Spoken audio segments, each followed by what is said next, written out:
अॼु उस्तादनि जो आलमी ॾींहुं आहे।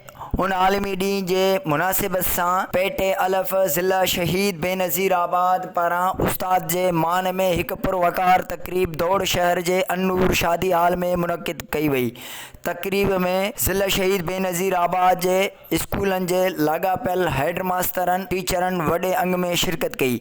तक़रीब में आयल उस्तादनि सिंध टीवी न्यूज़ सां ॻाल्हाईंदे चयो त उस्ताद जेकॾहिं न आहे त पोइ डॉक्टर इंजीनियर किथां पैदा थिया आहिनि। प्राइमरी उस्ताद बुनियाद जे हिसाब सां रखे थो, जिन जे बदौलत असां पाण जेको आहे सो इन स्टेज ते पहुतासीं। अॼु असां पाण बि उस्ताद जी सीट ते वेठा आहियूं। मुंहिंजे ख़्याल में त हिन समाज जो असुल जेको सर्जणहार आहे, हिन समाज खे जेको अॾींदड़ आहे उहो उस्ताद ई आहे। उनजे सर्टिफिकेट जी का ज़रूरत कान्हे का, उनजी कंहिं शील्ड जी ज़रूरत न आहे, पर असां ख़ुदि पंहिंजो एज़ाज़ु पाण आहियूं ऐं पंहिंजो पाण खे एज़ाज़ु असांखे ॾियणु घुरिजे। हीअ असां जेको मुआशिरो जेका सोसाइटी आहे हिन खे क़दुरु करणु खपे। पाकिस्तान में उहा रिस्पेक्ट नथी मिली ॾिनी वञे उस टीचर खे। कैमरामैन इमरान अली सां गॾु मंज़ूर अली बिरोही, सिंध टीवी न्यूज़ दौड़।